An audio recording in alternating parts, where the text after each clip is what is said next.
O pecado, ele custa caro e a má interpretação da graça também.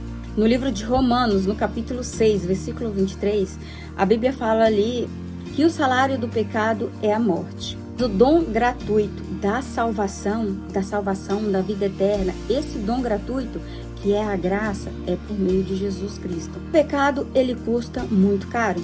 Nas nossas condições humanas, seria impossível a gente ter esse acesso à salvação eterna nas nossas próprias condições. O preço do pecado é muito caro. A consequência disso é o preço, é a nossa vida.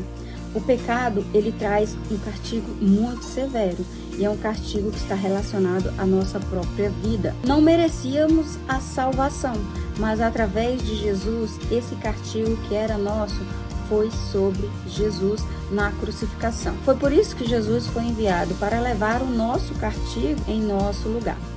Essa ação é determinada pela graça de Jesus. Muitas pessoas, em benefício próprio ou que têm dificuldade na aceitação bíblica, não compreendem, não têm maturidade para entender a Bíblia, entende que a graça é uma ação permissiva para a gente viver uma vida de desobediência, uma vida de pecado, uma vida de não nascer de novo, uma vida que a gente não renuncia, uma vida que a gente não é transformado. Muitos pregam uma graça barata, uma graça que Jesus foi crucificado para você continuar a vida do jeito que você quer. Uma vida sem renúncia, uma vida do jeito que você quer, vivendo de pecado. A morte de Jesus na cruz, essa salvação, o envio de Jesus, essa graça que nos foi dada, nem combina com essas atitudes. A crucificação seria ali desnecessária. O preço da morte seria insignificante, porque se Jesus morreu para a gente continuar o mesmo, qual o significado disso?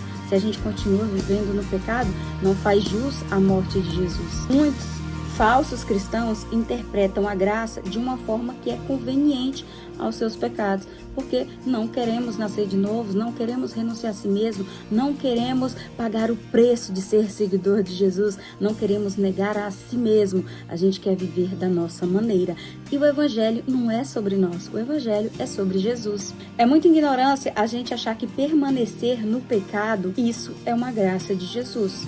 A graça de Jesus foi a sua crucificação para nos dar a vida eterna através do arrependimento e não para viver uma vida de pecado, como se a morte de Jesus fosse insignificante, uma vez que Jesus morreu para nos dar acesso ao perdão. Que lógica tem a gente viver de pecado? Se é para a gente viver de pecado, não faria jus à morte de Jesus. A graça, ela é transformadora. Por quê? Porque é através dessa bondade, é através dessa oportunidade que a gente tem, através de Jesus, de chegar ao Pai. Através de Jesus, a gente ter acesso ao perdão. Porque nas nossas próprias condições é impossível a gente ter esse acesso. Se não fosse através de Jesus, era impossível. Então, o pecado é algo muito caro. O pecado é algo muito grave. Foi por isso que Jesus foi crucificado, por causa dos nossos pecados. Tamanha a gravidade. E a única coisa que nos separa de Deus é o pecado. Então, o pecado, ele custa caro, ele custa a nossa vida e é o que nos separa de Deus e ainda que nos leva para uma condenação eterna. Mas através de Jesus, a gente teve essa salvação de graça, essa segunda chance.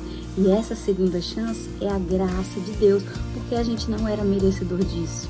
Permanecer no pecado e achar que não precisa ser transformado é uma clara evidência que a gente não entendeu nada do Evangelho e uma ação de ignorância. Porque em momento nenhum na Bíblia, Jesus ali aprovou o pecado de alguém.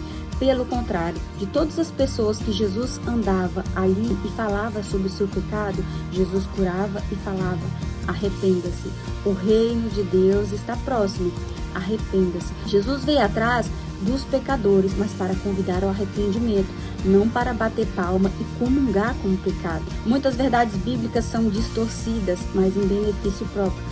Porque muitas vezes nós não queremos seguir a palavra, a gente não quer ser transformado, a gente não quer nascer de novo, a gente não quer morrer para si mesmo. Então não tem lógica, mas a gente, depois que tem o Espírito Santo, você não permanece como você está. Você entende o Evangelho e você só consegue entender isso através da revelação do Espírito Santo. Que Deus abençoe sua vida e que você consiga compreender que o pecado é caro e custa a nossa vida. Amém?